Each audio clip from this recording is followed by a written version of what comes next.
Assalamualaikum warahmatullahi wabarakatuh. Perkenalkan, nama saya Dian Aziza. Saya dari kelas Etika Bisnis MJ701. Di sini saya akan memaparkan tugas analisis etika bisnis dalam studi kasus pelanggaran hak konsumen pada produk minyak kita. Adapun yang pertama kami akan bahas yaitu latar belakang masalah. Latar belakang masalah dari kasus ini yaitu berawal dari temuan praktik kecurangan yang dilakukan oleh PT Navita Nabati Indonesia atau NNI dalam distribusi dan produksi minyak kita. Beberapa temuan kecurangan tersebut antara lain, yang pertama ada pengurangan takaran produk, yang kedua pelanggaran izin legalitas, yang ketiga terlibat dalam kasus penimbunan minyak, dan yang keempat yaitu lemahnya pengawasan. Secara hukum, tindakan ini tentu saja melanggar Undang-Undang Perlindungan Konsumen Nomor 8 Tahun 1999, khususnya Pasal 8 Ayat 1 huruf C, yang melarang pelaku usaha memperdagangkan barang yang tidak sesuai dengan ukuran, takaran, atau jumlah yang seharusnya. Lalu pelanggaran apa saja yang dilakukan oleh perusahaan kepada konsumen? Itu yang pertama ada pengurangan takaran. PT Navita Nabati Indonesia menjual minyak kita kemasan 1 liter yang ternyata hanya 750 ml isinya. Lalu yang kedua, pelanggaran izin legalitas, di mana perusahaan tidak memiliki izin edar BPOM, memalsukan dokumen izin, masa berlaku SNI habis, dan tidak memenuhi syarat sebagai pengemas ulang atau repacker, dan menggunakan minyak non-DMO. Lalu yang ketiga yaitu terlibat dalam kasus penimbunan. PT NNI ini sudah pernah terlibat dalam kasus penimbunan minyak kita sehingga memicu kelangkaan dan lonjakan harga. Lalu yang keempat adanya lemahnya pengawasan, di mana menunjukkan adanya kelalaian dalam pengawasan oleh pihak terkait yang mengakibatkan tindakan curang tersebut dapat terjadi di lapangan. Adapun pelanggaran atau perspektif etika bisnis dari kasus ini yaitu dari perspektif etika bisnis, kasus PT Navita Nabati Indonesia adalah wujud nyata dari krisis moral korporasi demi memburu keuntungan. Dalam etika bisnis, hal ini tentu saja melanggar teori dan prinsip utama, yaitu ada prinsip kejujuran. PT Navita Nabati menjual minyak berlabel 1 liter yang ternyata hanya berisi 750 mili. Hal ini merupakan tindakan penipuan takaran. Dalam etika bisnis, kejujuran adalah modal utama kepercayaan. Dan tentu saja perusahaan PT Navita Nabati Indonesia telah melanggar etika bisnis tersebut. Lalu yang kedua ada prinsip keadilan, di mana PT Navita Nabati Indonesia mengambil keuntungan sepihak dengan memotong hak konsumen. Terlebih lagi korbannya adalah konsumen menengah ke bawah pengguna minyak subsidi. Lalu yang ketiga, PT NNI juga melanggar prinsip integritas moral, di mana perusahaan memalsukan izin edar dan membiarkan SNI kadaluarsa. Hal ini membuktikan bahwa perusahaan tidak memiliki kepatuhan moral internal. Adapun analisis berdasarkan teori etika. Perusahaan PT NNI juga melanggar teori etika bisnis, yaitu ada perspektif utilitarianisme atau etika dampak. Menurut Jeremy Bentham dan John Stuart Mill menyatakan bahwa suatu tindakan dianggap etis jika membawa manfaat terbesar bagi jumlah orang terbanyak. Dan dari tindakan PT NNI ini tidak etis karena hanya menguntungkan segelintir pemilik modal minoritas, tetapi merugikan jutaan konsumen masyarakat luas yang mayoritas dan merusak stabilitas pangan. Lalu ada dari perspektif deontologi atau etika kewajiban. Immanuel Kant menyatakan bahwa etika suatu tindakan diukur dari apakah tindakan itu sendiri benar atau salah berdasarkan kewajiban moral tanpa memedulikan hasilnya. PT NNI jelas saja melanggar teori etika bisnis ini, di mana PT NNI telah menipu dan memalsukan dokumen. Itu adalah merupakan tindakan yang secara mendasar salah apapun alasannya. Perusahaan telah memperalat manusia atau konsumen sebagai alat untuk meraup profit untuk dirinya pribadi.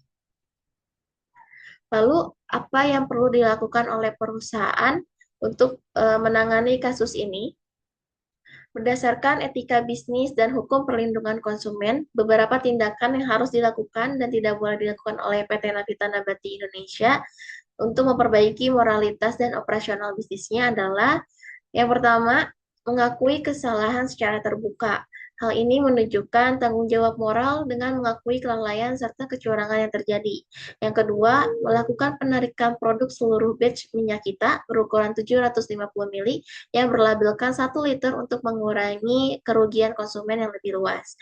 Lalu yang ketiga, yaitu menyusun mekanisme ganti rugi yang efektif sebagai konsumen atau menyalurkan kompensasi melalui program sosial kemasyarakatan, sebagaimana disarankan oleh YLKI sebagai bentuk pertanggungjawaban atas hak konsumen yang terpotong.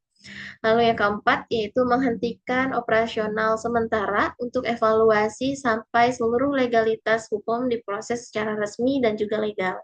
Yang kelima, yaitu memberikan sanksi tegas kepada oknum, manajemen yang menginisiasi atau menyetujui praktik pemalsuan dokumen izin dan memanipulasi takaran tersebut.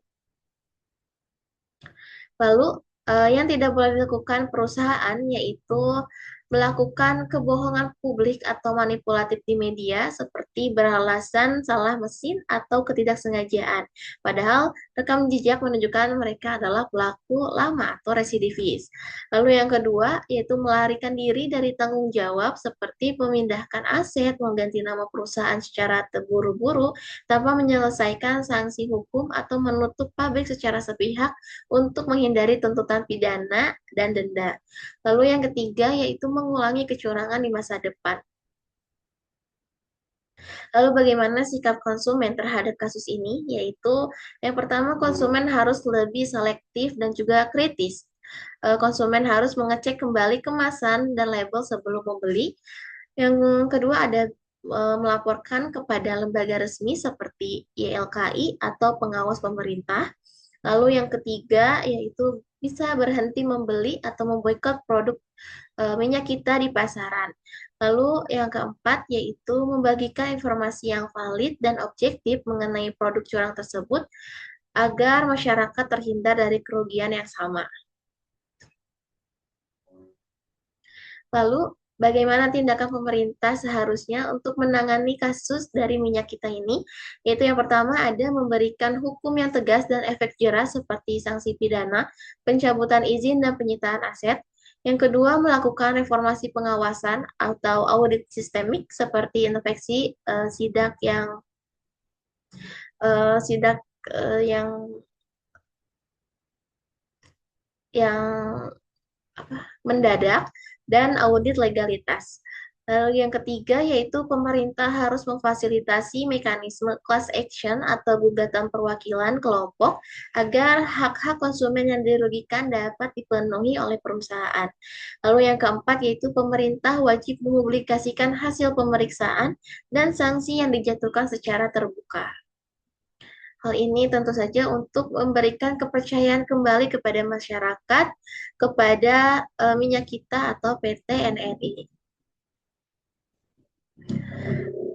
Lalu yang terakhir ada kesimpulan dari analisis kasus ini yaitu kasus kecurangan minyak kita ini adalah potret nyata krisis moral korporasi atau corporate greed, di mana perusahaan dengan sengaja menipu masyarakat demi keuntungan sepihak lewat manipulasi takaran dan pemalsuan dokumen izin. Penyelesaian tuntas kasus ini membutuhkan ketegasan dari 3 pihak, yaitu ada perusahaan, konsumen, dan pemerintah. Bagi perusahaan, maka harus bertanggung jawab secara moral, menarik produk, memberikan kompensasi, dan menghentikan praktik curang. Lalu, lalu kepada konsumen, kita sebagai konsumen harus menjadi pengawas yang cerdas, berani melapor dan menggunakan kekuatan pasar untuk memboikot untuk memberikan sanksi sosial. Lalu yang ketiga ada pemerintah sebagai regulator, ini harus menindak tegas dengan hukum pidana dan memberikan sanksi terberat berupa pencabutan izin permanen agar terciptanya efek jerah yang nyata. Baik, cukup sekian dari saya. Terima kasih atas perhatiannya. Wassalamualaikum warahmatullahi wabarakatuh.